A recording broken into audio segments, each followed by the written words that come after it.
1959년 7월 17일 부산의 밤은 뜨거웠다. 이날 열린 제2회 시민위안의 밤은 구덕 공설운동장에서 진행되었다.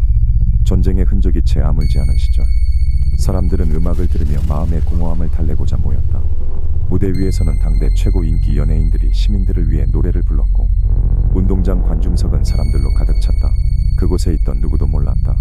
지금 이 축제가 수십 명의 목숨을 집어삼킬 참극의 무대가 되리란 사실은 단 하나의 출입구, 갑작스런 빗줄기, 그리고 공포탄 한 방, 모든 것은 순식간이었다. 수만 명이 몰린 공연장에서 무질서는 혼돈으로 바뀌었고, 67명의 생명이 그 밤 부산 공설운동장의 경사로 아래 깔려 쓰러졌다.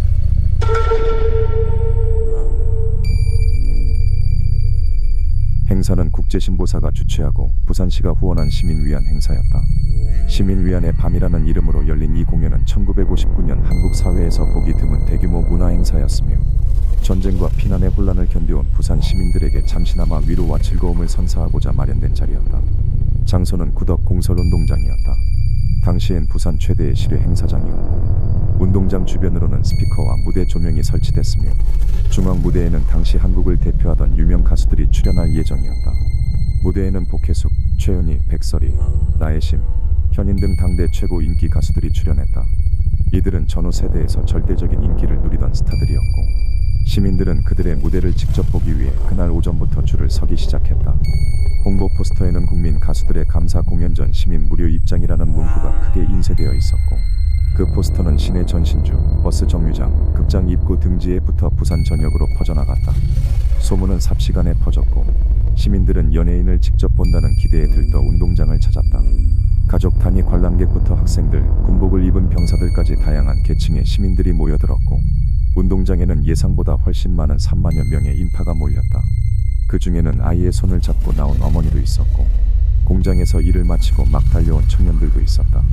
입장 제한도 없었고, 안전 요원도 부족한 상황에서 운동장은 점점 발 디딜 틈 없이 붐비기 시작했다. 오후 6시 공연은 예정대로 시작되었다. 마이크 테스트와 함께 무대 조명이 켜졌고, 사회자의 목소리가 커다란 스피커를 타고 울려 퍼졌다. 무대 위 가수들이 등장하자 사람들은 함성을 지르며 환호했고, 일부는 자리를 벗어나 무대 가까이 다가가기도 했다.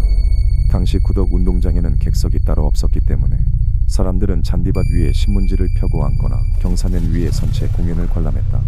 공연 중간에는 가벼운 유머와 노래, 악단 연주까지 이어졌고, 관객들은 손뼉을 치며 따라 부르기도 했다. 부산의 한여름 밤, 전쟁 이후 처음으로 수천 명이 웃고 노래하는 광경이었다. 그러나 공연이 절정을 향해 가던 오후 8시 반경, 갑작스레 하늘이 흐려지더니 예고도 없이 붉은 빗줄기가 무대를 덮쳤다. 부산을 미처 챙기지 못한 관중들은 당황했고, 이를 피할 곳을 찾아 사방으로 흩어지기 시작했다. 우비를 입은 사람도 거의 없었고, 장례 방송은 빗소리에 묻혀 들리지 않았다.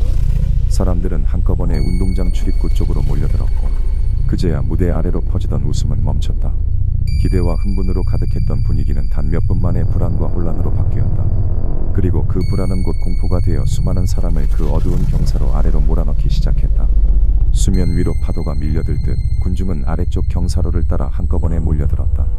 문제는 공설운동장의 구조 자체가 이 흐름을 받아낼 수 없다는 점이었다. 관중석 대부분은 운동장보다 높은 지대에 설치된 경사 구조였고, 수만 명이 내려와야 할 출입구는 단 하나, 폭 6m 남짓한 좁고 가파른 통로뿐이었다. 해당 출입구는 평상시에는 충분할지 몰라도 그날처럼 비상 상황에서 동시에 수천 명이 몰리는 구조로는 치명적이었다.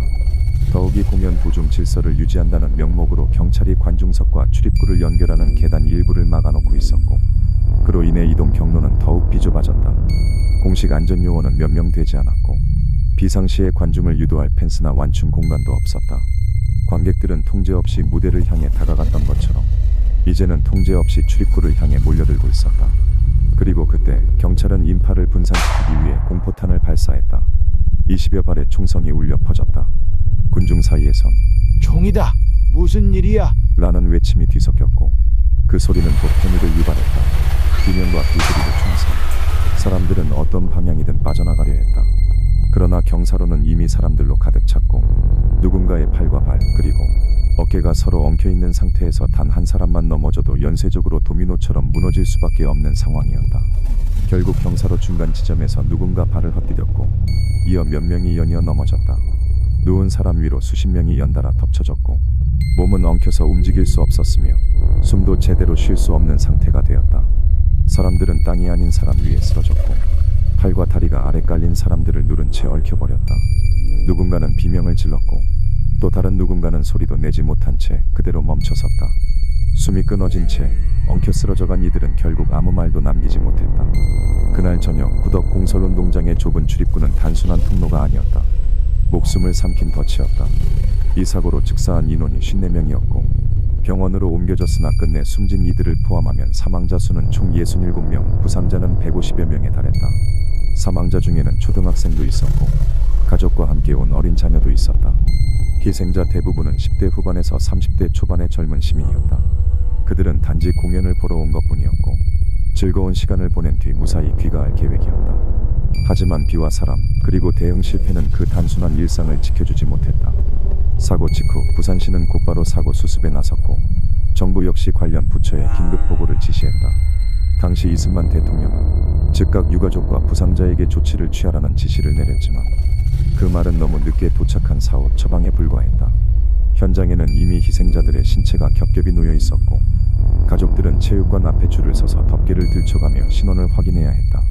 아이를 찾으러 온 부모, 형을 잃은 여동생, 남편을 기다리던 아내. 운동장 주변은 슬픔과 절망으로 가득 찼고 신원을 확인하지 못한 희생자는 공동묘지에 무명이라는 이름으로 묻혔다. 언론은 이 사건을 참극이라는 단어로 보도했다. 당시 국제신문, 경향신문, 조선일보 등은 전례 없는 압사 사고, 행정무대책의 민낯이라는 제목을 뽑았고 일부 보도는 사고 책임을 경찰과 주최 측 그리고 부산시에 돌렸다. 그러나 언론 보도의 비판 수위와 달리 정부 차원의 공식 조사 결과는 지극히 간략했고 사건을 은근히 불가항력적 사고로 규정하며 마무리했다. 형식적인 문책과 사후 대책회의가 이어졌지만 책임자를 명확히 처벌하거나 구조적인 시스템 개선으로 이어지진 않았다. 유가족에게 지급된 보상은 겨우 장례비 수준에 불과했고 공연을 주최한 국제신보는 일부 책임을 인정했지만 법적 처벌 없이 운영을 이어갔다. 당시 경찰은 통제를 시도했지만 예상치 못한 인파였다는 해명을 내놓았고 부산시는 다음 행사부터는 안전 인원을 더 배치하겠다는 공허한 약속을 남겼다. 결국 이 참사는 공식적으로 불행한 사고라는 이름으로 정리되었고 희생자들의 이름은 긴 역사 속에 묻혀갔다. 시간이 흘러 수십 년이 지난 뒤 2022년 서울 이태원에서 또다시 압사 사고가 발생했을 때 사람들은 자연스레 1959년 부산을 떠올렸다. 비슷한 구조, 비슷한 무대, 비슷한 무대체.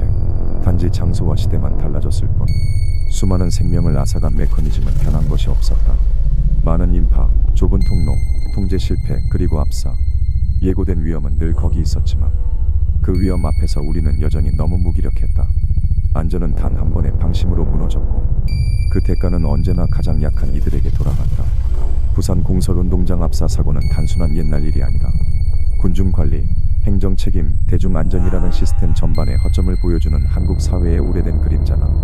그날의 피해자들은 과거의 희생자가 아니라 오늘날 우리가 반복하지 않아야 할 이름들이다. 그리고 우리는 여전히 묻는다. 그날 그 좁은 출입구 앞에서 정말로 누구도 책임지지 않아도 되는 일이었는가? 그리고 내일도 또 그럴 것인가?